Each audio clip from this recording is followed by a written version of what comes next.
Welcome to the first edition of the WP Tavern podcast, which we're calling Jukebox. My name is Nathan Wrigley, and as this is the first ever episode of the podcast, I'm going to spend a few moments setting your expectations. Our aim here is to create a podcast and transcript for people who are interested in WordPress and the WordPress community. As a starting point, we're going to produce one episode each month, but that may change down the road. We're not bound to any particular subject, so it might be an interview with a core contributor one time and an organiser of WordCamps the next. A panel discussion about a broad subject, such as the future of WordPress, or an episode about a very specific topic. As I say, we're not bound to anything, except that it's going to have WordPress at its heart. With that in mind, it would be great to receive suggestions from you, the audience. I'd like to hear from you directly about what you'd like the podcast to feature. That may be a topic that you're curious about, a person that you'd like to hear from, or anything else that comes to mind. You can do that by going to wptavern.com/contact/jukebox. And there you'll find a form to complete. Once again, that URL, wptavern.com/contact/jukebox. And thanks in advance to anyone who reaches out. Okay. So the podcast today features Josepha Haden Chomphosy.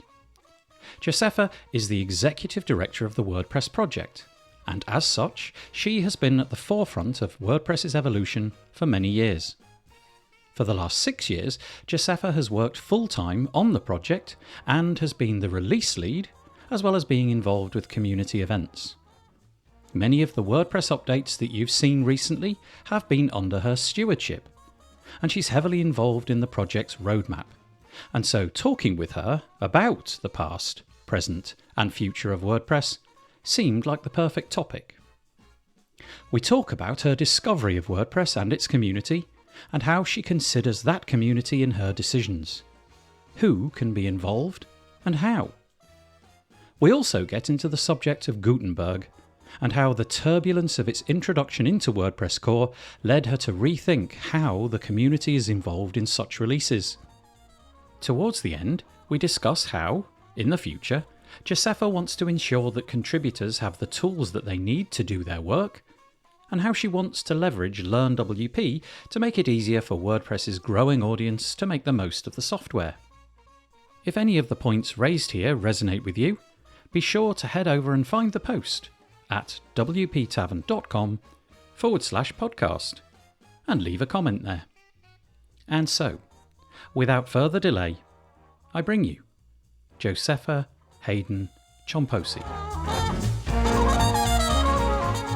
I am here with Josepha Haden Chomphosy. Josepha, welcome to the podcast. Thanks for having me, Nathan. You're very welcome. Now, it strikes me it is possible that there are some people out there in the WordPress community who don't actually know who you are and what your role is. So the first question is exactly that. Could you tell us a little bit about yourself and what your role is in WordPress?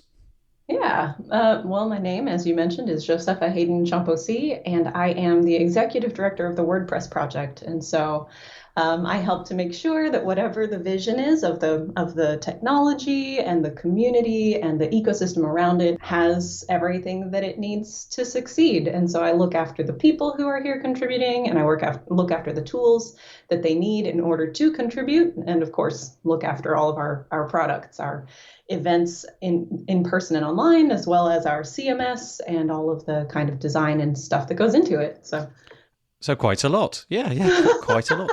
About that, what do you find yourself doing on a day-to-day basis other than coming on podcast episodes like this? What typically would you find yourself doing in a normal week? Yeah, in a normal week, I probably have about 50% of my time is taken up with meetings, either in voice or video or on Slack. And a huge amount of my time is helping to make decisions from like the medium to large scale of things. And so, yeah, it's a lot of talking to people, making sure that I know what they need, making sure that I know how to get them what they need once we get there. And yeah, it's mostly, I guess, mostly my job is talking, planning, and solving problems. Yeah. Which frankly sounds like a fun job to me. I realize not for everyone, but No, that sounds good to me. Did you start with WordPress a very long time ago? Is this something you've been doing for a really long time? In other words, what's your path? How did you get to where you are now from where you first made contact with a CMS called WordPress? yeah, I think at this point I'm technically considered a WordPress veteran, but I actually have not been in the project for as long as some people have. I first discovered, like, learned the word WordPress in 2009. My mom actually introduced me to the CMS. In 2010, I started my local community with a couple of other folks in Kansas City. And then it kind of all grew from there. I just recently passed my 6-year anniversary with being a full-time sponsored contributor through Automatic. So yeah, I think that makes me technically a veteran of WordPress. Matt and I were talking about that during WordCamp India this past weekend. And so yeah. You obviously like the sort of the FOSS model that we've got in the WordPress community. I don't know if you have a history of working in industry or something like that. Is this the kind of community, the kind of decision-making process that speaks to you, where there's sort of an open way of doing things which can be different to a more top-down approach in business? Yeah, I came into WordPress and into leadership probably from a pretty unusual path. And so there's that to start with. I'm not a natural born leader. I spent a lot of time learning how to do it. And as I was learning all about how to lead, the way that made the most sense to me from the start was leading from within and leading from whatever seat you happen to occupy in your group at the time. And so it's a lot of like this concept of servant leadership and a lot leading groups as they exist as their own organism, as opposed to top down, just like trying to manage them. I really love group dynamics and leading mass groups of people. Like it is a particular passion of mine. And there are times when you do have to just say, I'm sorry, everyone. I know that this doesn't make us happy, but we've got to do this because we must do this for the health of our organization or whatever it is, like mask mandates, to be terribly topical. In my experience of working with nonprofits and volunteering during the course of my life, there was no other leadership style that really was as sustainable and resilient and brought people into the organization as much as this kind of style of leadership that I have now. And it happens to fit really, really well in open source. And for the most part, also fits really, really well in WordPress. So I guess I kind of just got lucky. Yeah, it's a really nice community to be in. And it sort of occurs to me that many people that interact with WordPress will, well, I say many people, I don't know what the figures would be, but they would go and download the software, let's say from wordpress.org, and upload it to their server, and they're good to go. That's their relationship with WordPress. They're happy with that. They use it. New features come out, and they're delighted. It's great. New features come out, and they're kind of concerned, and that's great. How do things actually get done, though? How is the project moving forwards? I suppose it boils down to who makes the decisions, but also what is the consultation approach? How does the consultation occur to iterate the project forward? Because I suspect there'll be many people listening to this who will have no conception of how that's done or how the software got to where it is today as opposed to 2 years ago. Yeah. I'm going to answer that question in two parts. The first part I'm going to take is how are these decisions generally made? And that part comes with a big caveat of, in a perfect situation, this is how this will occur. And then the second thing that I want to address in there is the question of how it probably should happen, especially for open source at scale as WordPress is.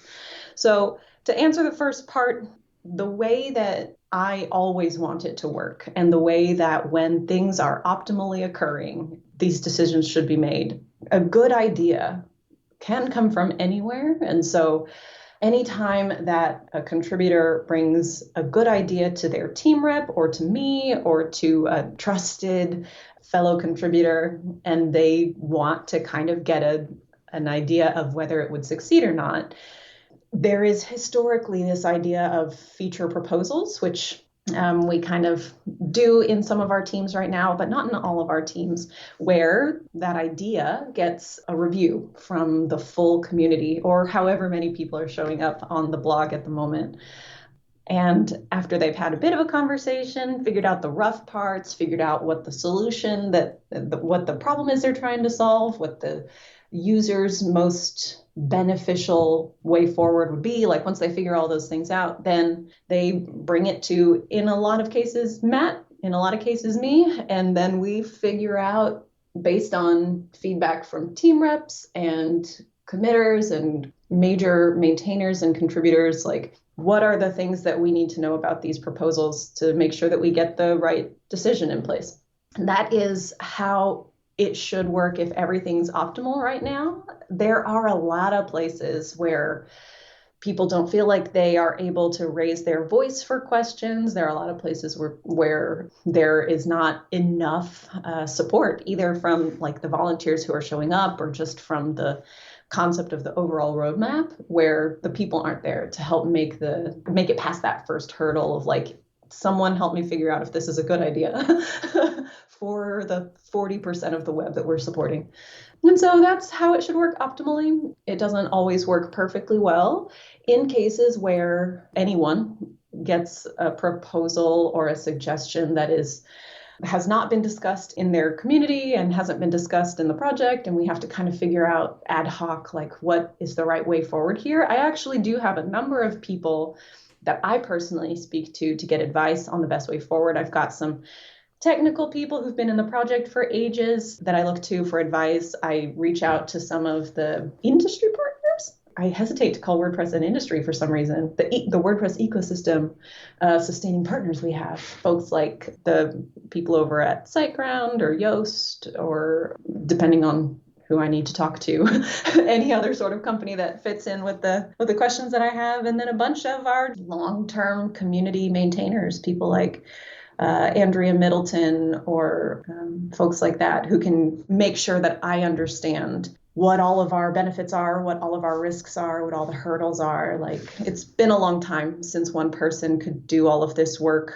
reliably alone. And so I make a strong use of a bunch of really dedicated contributors, I would say, people who are really looking out for the community, and I reach out to them quite frequently. As far as how it should go in the future, I do think that most of the lessons in the Cathedral and the Bazaar, which is kind of the canonical source of how to do open source, were written for much smaller projects than we are. And so I think that there's a feeling right now in the community of like, there is this cathedral and it's not the community. The community is the bazaar. And on the one hand, I think that is true. Like, the community itself does represent this beautiful, chaotic, kind of crackling energy sort of thing that we have. But I actually think our community, as small as it is compared to the number of users that WordPress has, is actually that central part of what makes WordPress successful and functional. And the bazaar is actually all of those users that we don't have any access to. That sounds really weird. We don't have any way to talk to predictably right now. And so I think that we are due for a change in our mindsets around that. It is, a 1%er thing to be able to contribute to an open source project. And we should not be forgetting that we are building this on behalf of a huge portion of the population. One of the things which seems to crop up from time to time is exactly what you've just mentioned. The user base is enormous, but the community of people who are actually building it is obviously much smaller. And whether there's a disconnect in some instances between what as you described, the 1% might feel is required and the bazaar, if you like, what they feel is required. And I really struggle to understand how on earth one would communicate between those two different sides of the coin, if you like. We really want you to understand that this is what we're proposing, this is what we feel is the future for WordPress, but how do we join those two streams together? Over here, the cathedral, over here, the bazaar, and I just don't even know how to square that circle, and imagine that's an enormous challenge. Yeah, it is. So reconciling the question of building for all of our users versus building for all of our developers or for all of our, what I call our extender community. It's a really hard task. Like every feature that gets put into WordPress, whether it's the CMS or how we manage a team or how we put our tools together, like every single feature decision that's made is made with the best knowledge that anybody has at that moment, for one. And for two, the closer and closer you get into like the really heart of the work being done on the project, the more and more that you are trying to make decisions for all of core and all of the active contributors and all of the theme authors and plugin authors and all of the users of WordPress and all of their visitors to their websites. Like that is a huge burden. You have to think about so many groups. And the community reminds me personally of this a lot. Like it comes up frequently that I'm told, don't know who our audience is. And on the one hand, that's right. Like we don't literally know every single type of visitor that we have here and every single type of thing that people are building using WordPress. And on the one hand, like that's the beauty of it, is that we don't have to know who you are to want to give you the freedoms of open source. And on the other hand, it does really bring up for a lot of people, some ethical questions of should we be making decisions on behalf of other people? But I honestly, Helen Hosendi said it in a core chat a few months ago, like when you are making software, you're always making decisions on behalf of other people, even if you do know exactly who you're talking to. And so it's not necessarily possible to talk to all of our audiences at the same time. And it's definitely not possible to make all of our audiences, all of our users happy in one go. But the Blizzard community pretty famously many years ago said, we serve a majority group of minority voices, and we will always make someone mad, and we just want to not always make the same people mad, because then we're making blind choices or at least biased choices. I think about that often. So when decisions are made, which the community, maybe 50% of them are going in one direction and 50% think, actually, this doesn't seem like the right direction. Good example may be when 5.0 came along and I should say Gutenberg, because that's probably more correct, was put into core. Obviously, there was a real bifurcation of where the community was going at that point to some extent. How do you cope with that kind of thing? How do you tackle when people are disgruntled, when people are bringing things to you where they're dissatisfied or they believe they've somehow been ignored? Is it a question of saying to them, look, you just need to be involved. If you're involved, then we know what you're saying. How do you deal with it? Yeah. Well, I first have to say that I think that communities that are comfortable dissenting are really healthy. When we see groups of people, when we see communities where people are all constantly always agreeing and always in the same direction, like it looks great on the outside, but from the standpoint of like a maintainer of that community, because I'm a maintainer of the WordPress community itself, that is a really unhealthy organization. When I wasn't hearing anything from anyone except for when they were, shouting at each other on Twitter, like that was a sign of real organizational unhealth in my mind. So I think that healthy organizations are ones that are comfortable enough to say, like, I do have worries about this, because, if we don't know where the worries are, we don't know how to make solutions to avoid the worries. But I never did say to anyone, and I don't feel like the answer was, well, if you're upset about it, you should get in here. I don't think that's a fair response, especially because like I said earlier, like contributing to open source is a really, really privileged thing to do. Yes. You got to have a lot of extra time to do that. And, time is money in a lot of cases.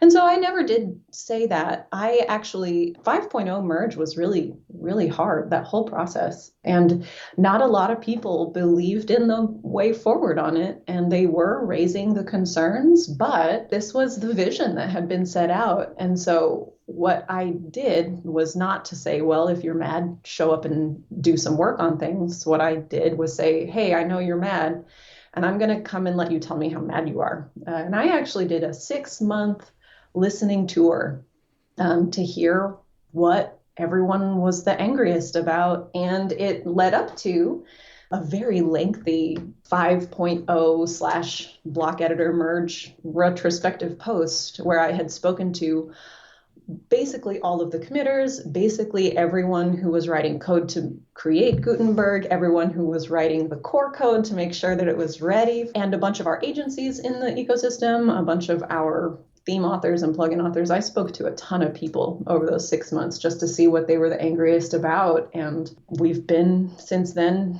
making changes to fix it. It is fair that they were worried, and it's fair that they had something to say about that. And I don't think, I never did think that the right answer was to say, well, if you've got an anger, you got a job. That's not what they were trying to tell me, you know. It seems that you're concerned with communicating and making sure that communication out to the community is a part of your role. And although I don't really want to go into this in great depth, you've recently launched a bite size, if you like, a short 10-minute to 12-minute length podcast every couple of weeks. We've got 2 episodes so far. It's called WP Briefing. Is that an effort from you to try and get the message out in a different way that people can consume, bite-sized, often, easy to understand? Yeah, so something like this, a way for WordPress leadership to communicate more frequently and with a little bit more ease, has been on my list of goals, list of needs that the WordPress project needs since about 2018. I did not think that I was going to be the one to do it. I was hoping that we would get a more technology project sort of person available. But at the end of the day, I was talking through it with Matt at some time last year, sometime in 2020, and we both kind of collectively came to the decision that, yeah, it would be nice to have some technology folks, but also the way that I hope that we can do open source in WordPress, and the way that I hope that I can lead a group of people while always remembering their humanity and always adhering to my concept of basic ethical practices at scale. Like, why wouldn't I be the person who should show up and say, hey, this is how I think that we can do this in WordPress? I think it's a good opportunity for people to hear what goes into WordPress. Because it's really easy to be like, WordPress is free and it's just available by magic. And you don't know that there are 2,000 volunteer contributors that show up every single week to make that happen for 40% of the web. Like, you just don't know what you don't know when you're first getting involved in WordPress. And so like this, I think it's a good opportunity to uncover all of the hard work of the community. I agree. I think it's a great initiative. I'm going to pivot the conversation slightly because we've had Gutenberg for several years now, and we've got a big year ahead. There's an awful lot going on. If you've been following the roadmap, you'll kind of understand that this year is a really, really major year. So I'm just wondering where we're at, what is in store for this year, and how you feel we're aligned to deliver on the things that you hope in your aggressive roadmap. What's the chances of achieving them all? Yeah. Firstly, I do see all of the flags being raised about my aggressive timeline and my incredibly full set of goals for the WordPress project for the year. And there is a lot out there. And I know that. I am fully prepared to say that at the end of the year, we're going to look back and we will have missed some of those goals. And that's going to be fine too for a lot of things.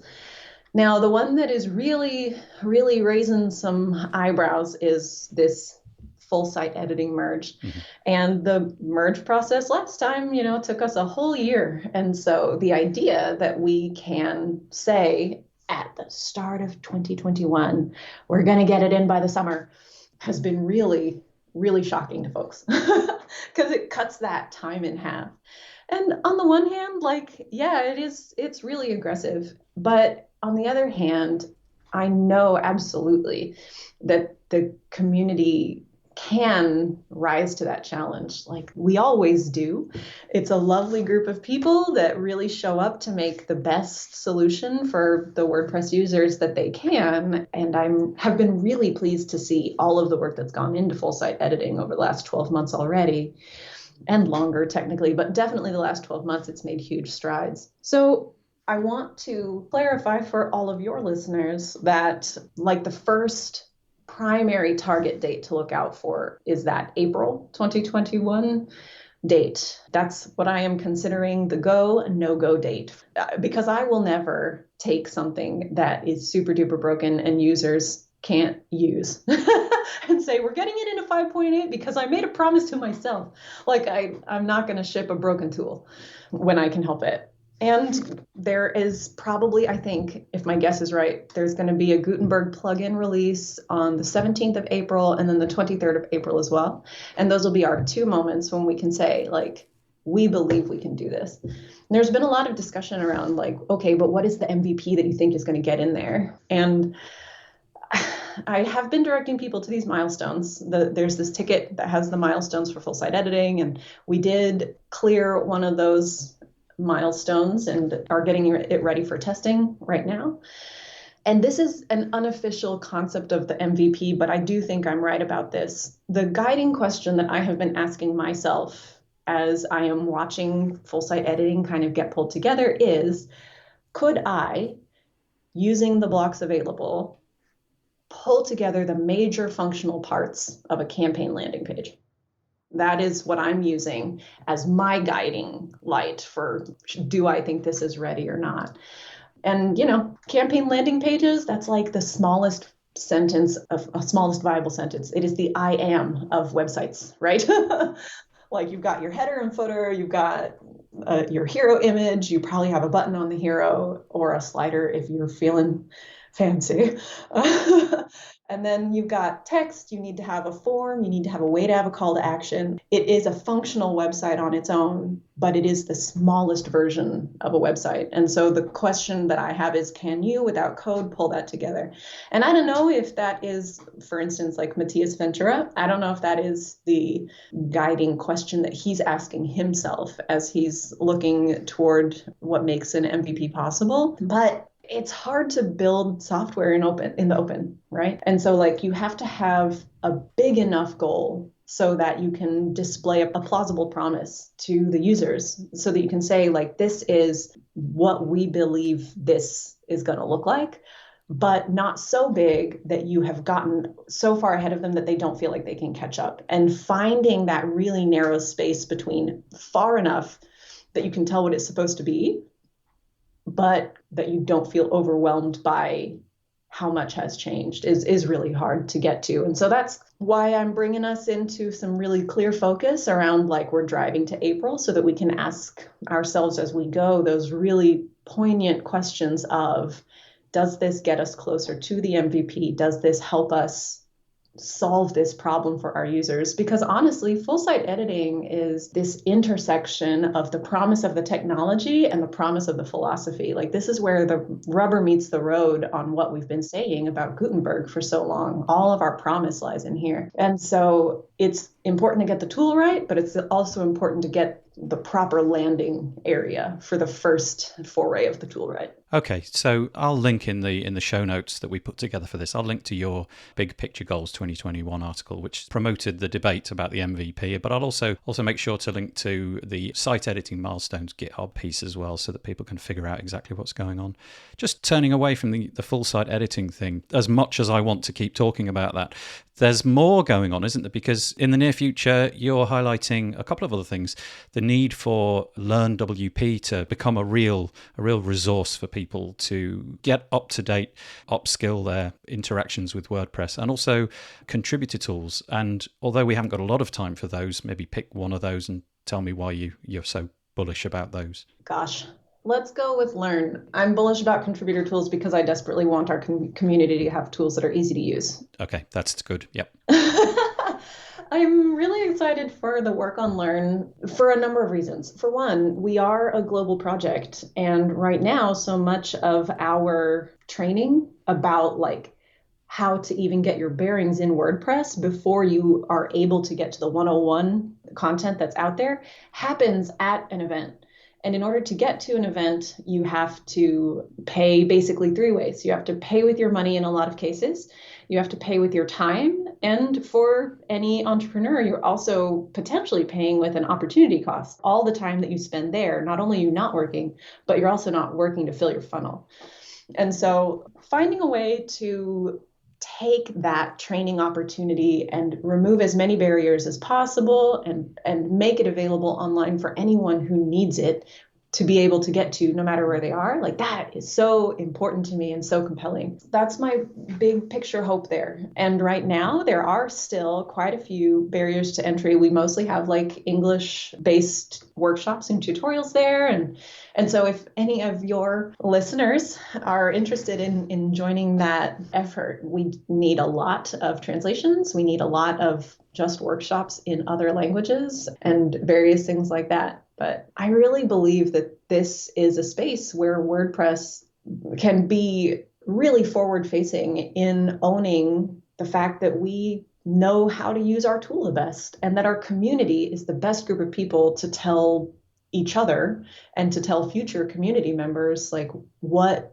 can happen and not happen with WordPress. Like they are the people who know what is needed. They are the subject matter experts of their own business and their own plugins that they needed to do those things. And so like getting that opportunity with as few barriers as possible, but to really be able to say like we are a canonical source of good information about how to use this, especially when you don't know even remotely what you're doing yet. Like I think that's a good step forward. Yeah, with any software, with just about any product, in fact, in the world, having fantastic documentation that you can understand and consume, and there's one, as you said, canonical source that you can go to. And if it's not exactly there, you may well pick up another path to finding exactly where it is. And so, yeah, I just think that's such a great thing. Now that we're hitting 40% of the internet, this seems like a really valuable project. With time being limited, I'm going to pivot once more and talk about the longer term, the things that are off in the horizon. It's a very broad question because I don't want to stifle you. What are the things in the longer term after this year that you're getting excited about in the WordPress space? Gosh, you asked me a really big question and I have like 20 answers. I'm going to tell you some of the things that I'm super excited about. I am, for one, super excited about really continuing to remove these barriers to entry for future WordPressers. I define our community as anyone who has interacted with WordPress, whether they know it or not. And at 40% of the web, it is increasingly true that the people in the don't know they interacted with WordPress group is also getting bigger. And because the work of all of our contributors, all of our entire community that shows up to help get this done, no matter which team they get it done in, because every time they commit changes to the work and to the greater collective project that they're working on, that change and their name with that change and their work lives in the entire history of that. They take 17 years of learning that came before them, add in a new learning based on new information we have today, and then they are forever in the history of what made WordPress successful.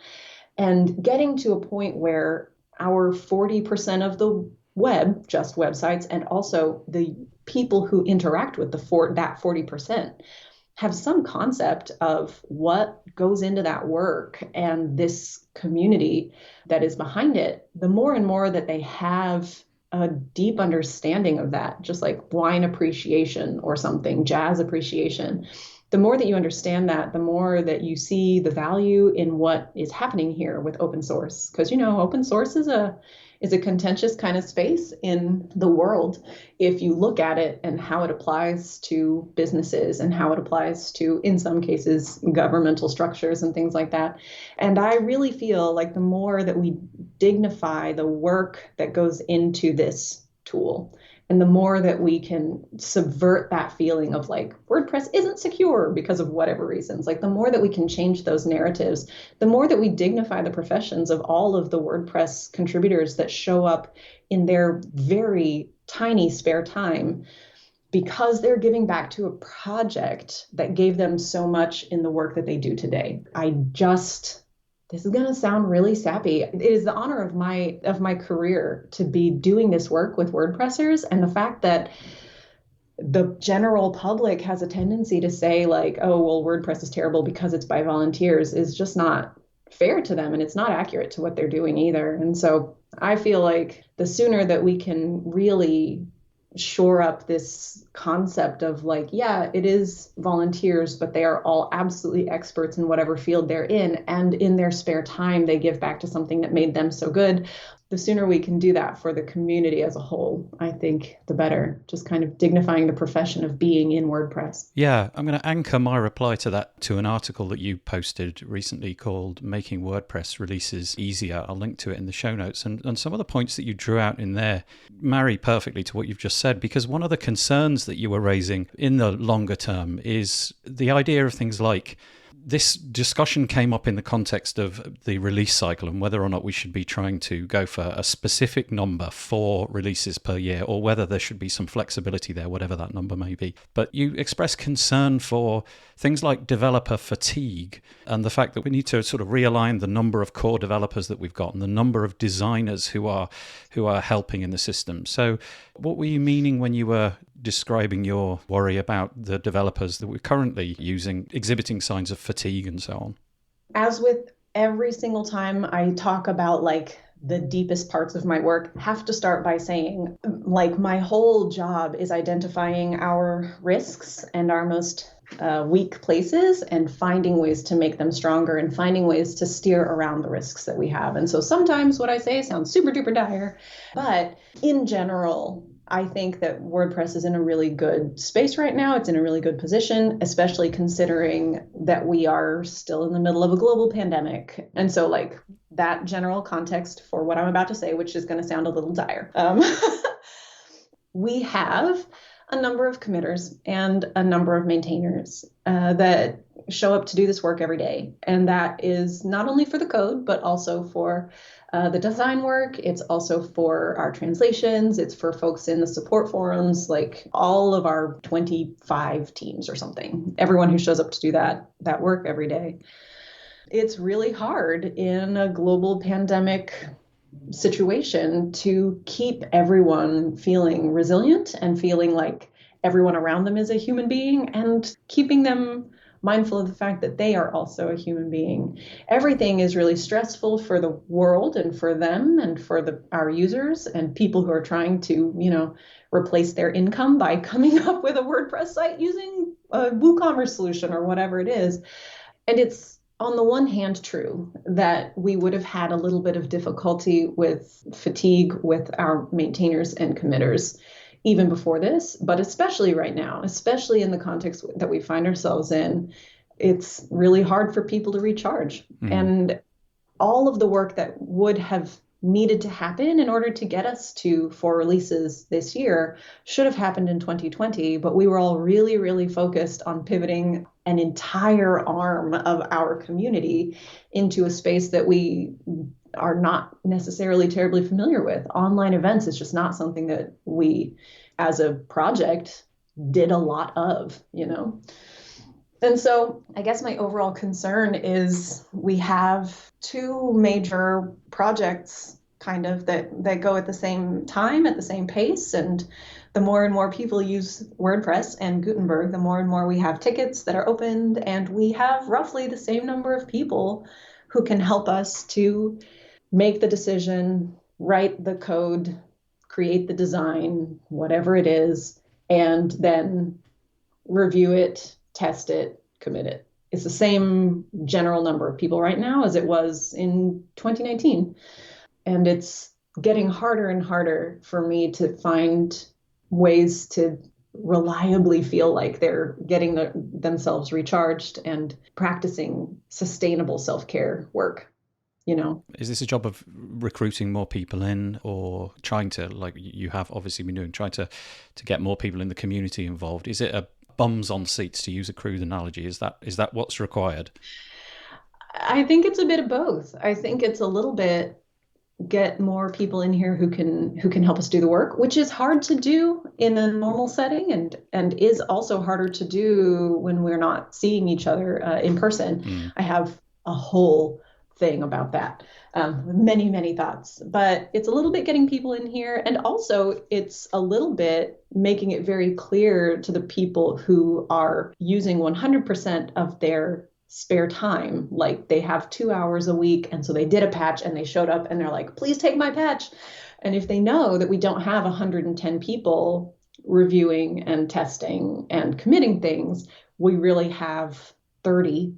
It can help to give those 30 committers a little bit more space because people don't expect that 30 people can manage 300 new tickets every hour or something, like just to kind of uncover the mountain that we're working with, I guess, to give everybody a little bit more breathing room. I guess that's it. Well, Josepha, I know that your time is valuable, and I know that I've consumed probably already more of it than was allowed. So just like to say thank you. I know that you have an awful lot sitting on your shoulders, certainly from my part. Greatest appreciation. Thanks for all the work that you do, and thank you for coming on the podcast and talking to me today. Thanks for having me. I thought this was really fun.